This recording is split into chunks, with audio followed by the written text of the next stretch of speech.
match.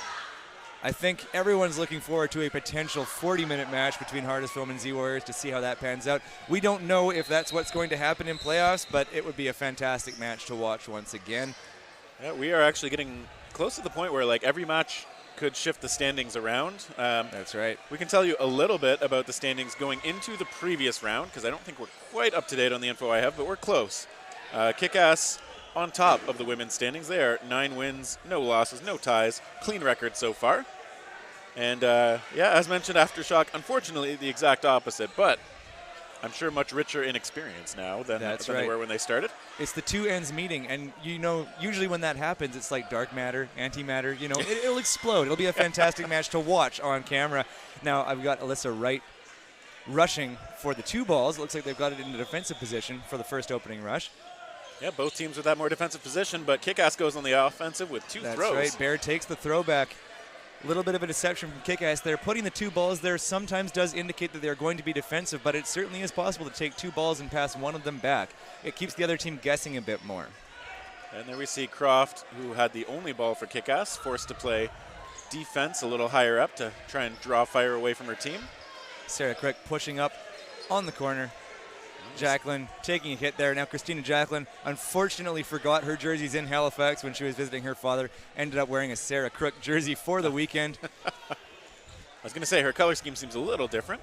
That's right. That was their first day jersey. This is their alternate black jersey. Jasmine Liu there missing on a shot toward O'Quinn. We see a couple of windmills threatened, but it's Byam who takes the shot. Just narrowly whipping past Wright's foot there. So we're going to see O'Quinn and Byam showing pressure as the throws come in toward Croft. Counter onto Jarvis. Trying to take that catch, does not quite manage to get it, but as I mentioned before, look for her to be in that catching position. Jarvis also a fantastic thrower, great cannon on that. And Croft, I think. Croft calling herself out, probably on that first hit, but takes the second one anyway, just to be sure. Yeah. Exactly. You don't want to wait for the ref to say, no, actually that bounced. Oh, I could have taken her. Yep. Killer instincts there. And Byam goes cross court, just avoids. Oh no, she may have gotten tagged on the foot there. Love what I saw from Baird there just a moment ago. The dodge in the crouching position, getting that lateral dodge. Going like 4 or 5 feet over. Richie looking surprised that she blocked that one. O'Quinn, that's Jess O'Quinn, lost in the exchange. Jessica O'Quinn, number 10.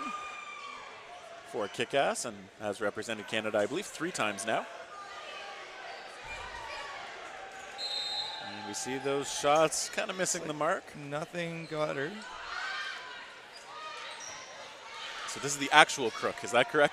This is the actual crook. Right. And Baird showing a classic blocking form. Baird faking both underhand and overhand. Again, talking about being unpredictable for the opponents. Fantastic tool to have in your kit, having a both underhand and overhand fake. Yep.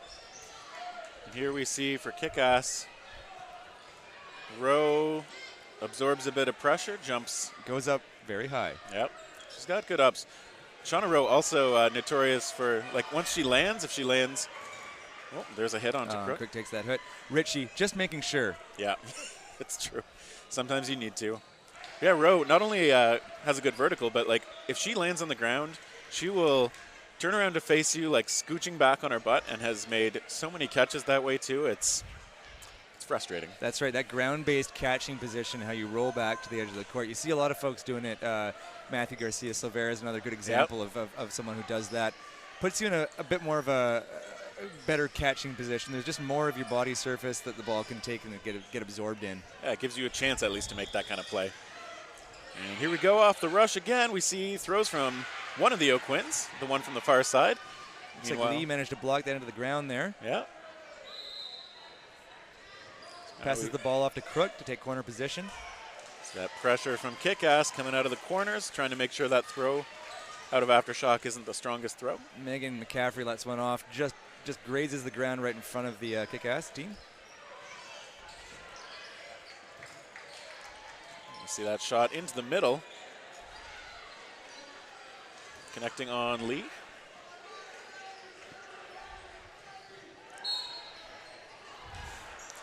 And yeah, now it's going to be Kickass coming to the line. And I think that bounced before it hit. Oh, that was a catch by Liu. And McCaffrey has called herself out anyway. Yeah, it looks that way. Jasmine Liu, I just learned earlier today, she actually started playing dodgeball in the Toronto area. And then headed out west, school reasons. She's got some good connections still back in Ontario, and she's an avid basketball player as well. You see she has a nice low sidearm throw. We also see O'Quinn lost to a cross court over there. Some very strong face coming out of Lista right there on the corner. Yeah, absorbs a shot from Croft, and meanwhile on the other side, Jack O'Quinn hit out. Right, really putting her entire body into those fakes. That's really good. Trying to put the fear into Kickass. That's how you know you're going to believe. You're going to have that fake believed when your body goes into it like that. Ooh. It's a good aggressive shot there out of row. Now we've got a 3-on-3 situation. And Jihuad knocked out. Leaving Croft, the last remaining Kickass player. No, Rose over there in the corner. Oh, I'm sorry, I couldn't see that due to the net. Apologies to Shauna Rowe. From our angle, the net's like kind of white instead of just see-through, so easy to lose a player. Croft, fantastic dodging block position by Croft. Croft is a very aggressive player with a very good throw. So that aggression works for her. And the teamwork aspect there of Rowe being able to come up and protect Croft when she takes those aggressive movements, that's just fantastic. Yeah, that's what you get from good teamwork. You know, you might be able to take some extra risks if you got a teammate covering your blind side. And Kickass, a team that has been together for quite some time, am I right, Terry? Yeah, they have had the core of the team, as they finish off that point. The core of the team's been together under this name at least this will be their second full year. A lot of these players have played together previously, like in Halifax, I believe the team was called She Bears. It featured,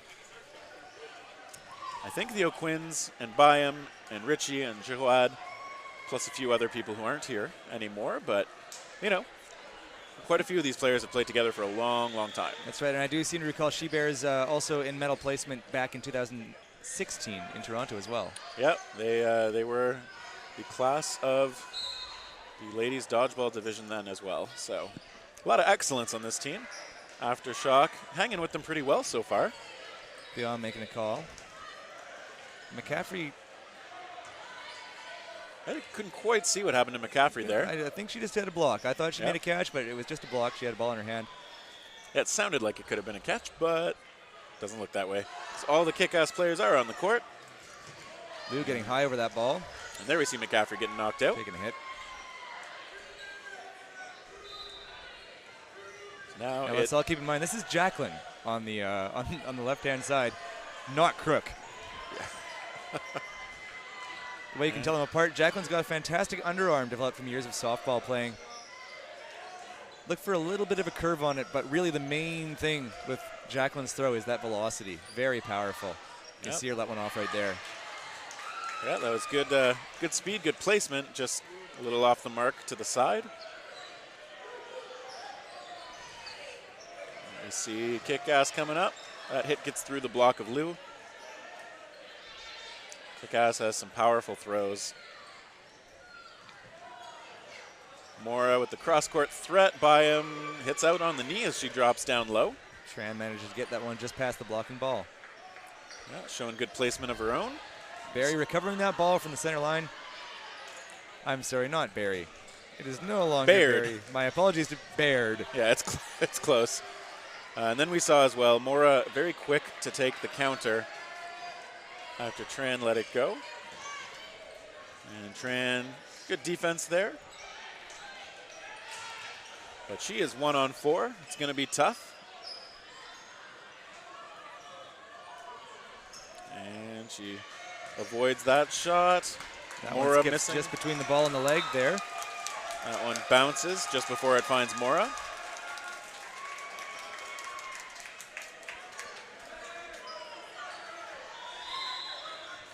And we see, ooh, nice shadow catch by Baird. You can see she wasn't the target, but she slid behind the target to make a catch. And a move pretty consistently referred to as the shadow catch. That's right. Shadow catch, important. It's like if you're not the target, you don't have a ball, and you need something to do, just think about where a ball might go if it bounces off a teammate or somebody is a little bit off the mark when they aim for one of your teammates, and try and be ready for that catch. That's right. If a teammate on the opposing side tries to make a counter on one of your players, and you're at the back of your court, you watch that ball sail over, it's 60 feet to the catch instead of 30 feet to the catch, which means there's a lot better chance of you being able to catch that ball. There we see a quick shot from Jack O'Quinn off the rush. Sorry, that was Jess. And Tran knocked out to start the point. Kickass with the early player edge. And there we see a great windmill. I know there are quite a few good windmill throws, but I feel like the O'Quinns have the scariest one to me. Maybe it's just because I faced them enough and gotten hit out enough. Oh, Richie with a good grab.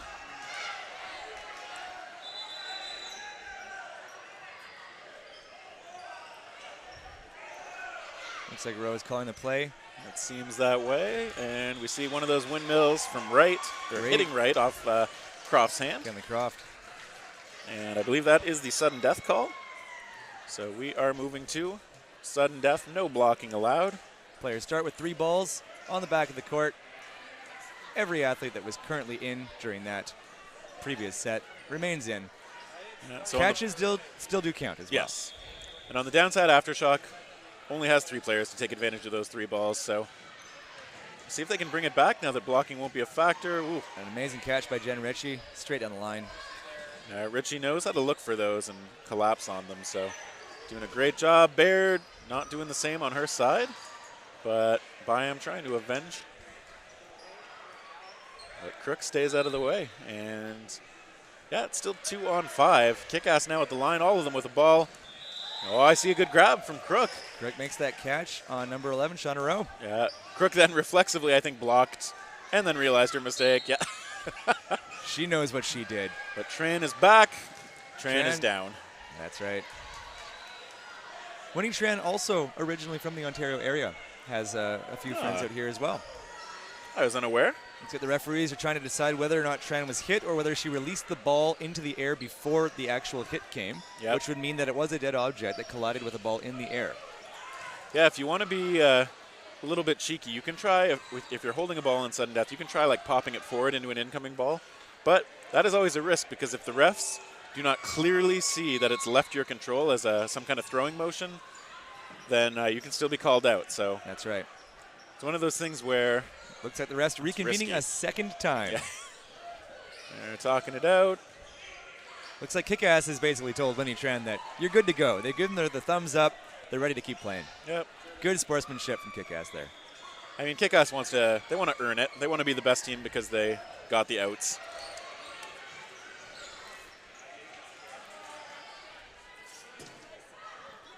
So now it's a 4-on-1 still. Tran throwing, Byam catching. So strong start from Kickass, but Aftershock has had some strong plays. And they're keeping toe-to-toe. Yeah. If they Kickass only 3 up going into the second half of the match here. Yeah, Aftershock probably just needs to string together a couple of those good moments, maybe another catch or 2. And excellent catching in that last set. Yeah. From Biom and also from Jen Ritchie, who managed to nab 2 during that last set there. Yep. Always remaining very relaxed. Yep. I think Ritchie's a very calm player. Yeah, you rarely see too much emotion when she's playing. She's very nice off the court. I want to make sure everybody knows that. Absolutely. She has her game face. She has her game presence. Yes. It's almost, I would liken it to a very, very nice Darth Vader. She's in complete control of the situation. Yeah. I've seen her go up against 2 opponents, and they're the ones that are nervous that she's going to throw. Yeah, people wary of Jen's low sidearm throw, her catching ability. Her timing on her counters, too, is pretty much impeccable. And her financial acumen. That's true. For those of you that don't know, Jen Ritchie, also the director of finance for Dodgeball Canada. Yeah, and just a quick note, if you want to see stream number 2, the hometown Avonlea Armada are playing against Wild Lynx.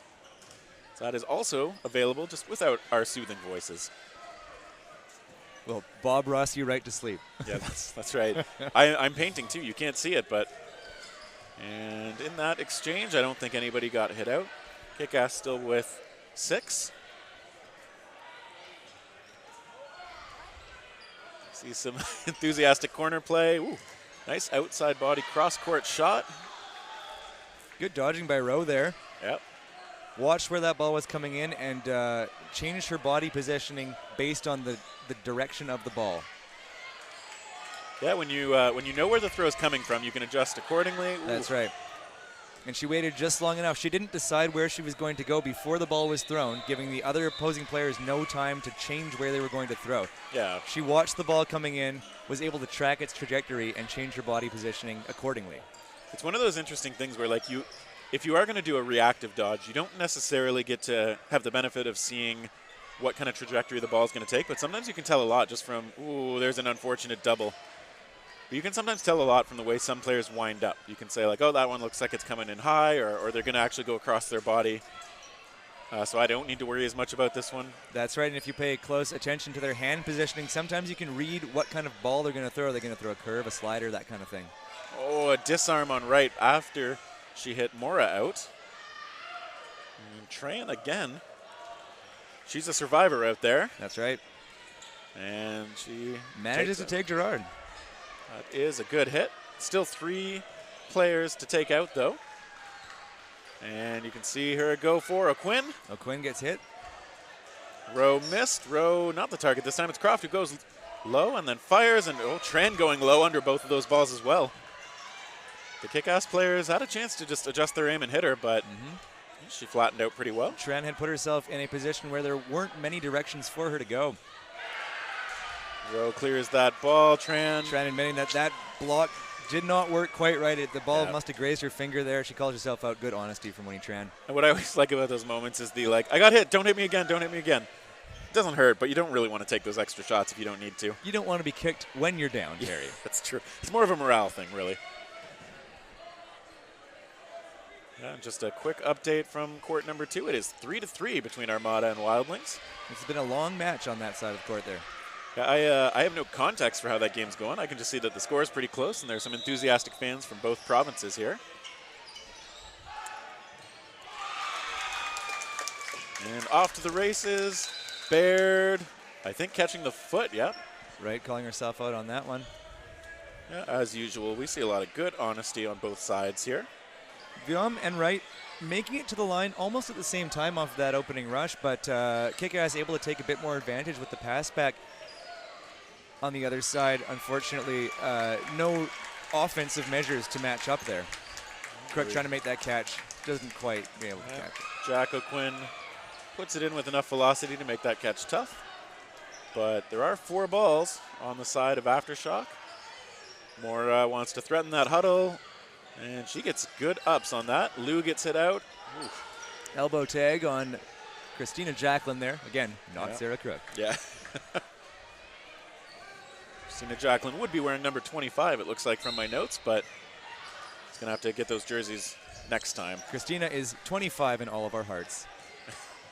Meg McCaffrey making a good low block there. Yeah, once again, it is one of these Aftershock players in a tough spot against multiple members of Kickass. We're going to see a rush counter from Mora. And a fantastic catch from Biam. Yep. So it's a non-issue, but hey, when you're making the charge counter, you don't know that. You could see Lisa Mora in the near corner just kind of like raring to go. If that throw wasn't actually going to hit her out, she was going to be rushing. And Mora willing to take the risk of rushing up fast even if McCaffrey has 2 balls because they're so high up on player count at that point that a trade is worth it for Kickass. And even though McCaffrey had that second ball, it's pretty hard once you release the first one to actually get the second one in play in a way that threatens the attacker. So that's right. You need a quick throw in order to be able to do that. Or you need to be able to throw with both hands. See a little spin throw. Why not, right? See Nadia Lee letting that go, looking happy with herself. Pleased that she was able to show off on camera. And one thing to note is if you're going to make those charge counters, Lou acknowledging that there was a watchful eye from Jess O'Quinn on the opposite side. I like that sidearm throw from Jasmine Liu. Yeah, if you are going to make those rush counters, you need to commit to those and you need to sprint. Because if you make a half-hearted attempt, it's pretty easy to just get tagged out. Absolutely. When you are in a rushing position, you're extending your body forward, pushing off with those legs. That means you're going to be a little bit wider than you normally would be if you were trying to get into a blocking position. Oh, Rowe saying, hey, you can spin around. I'm just gonna take this. Shauna Rowe just squaring up to that one and making it look easy. I still like the spin around throw effort though. Jacqueline with another one of those fantastic underhand throws. Just curves a little bit past O'Quinn on the side there. Yeah, Jess O'Quinn with her own, tagging out Jasmine Liu on the far side. Now Croft threatening. Byam tagged out there. Croft tries with to go block. for the catch, doesn't quite make it. McCaffrey tagged out as well. Yeah, Kickass just really hitting on their shots in this match.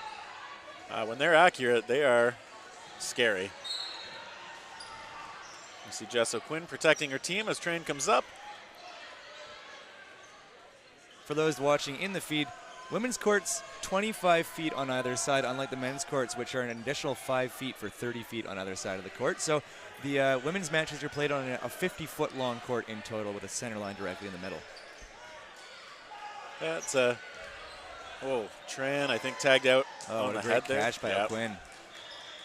Yeah, so you see that more forward blue line is the one that the women's team uses as the back court, and they have the red line just in front of that is kind of their warning, like their 5-foot warning. If you're backing up, you glance down, you see that, you should probably slow down and stop.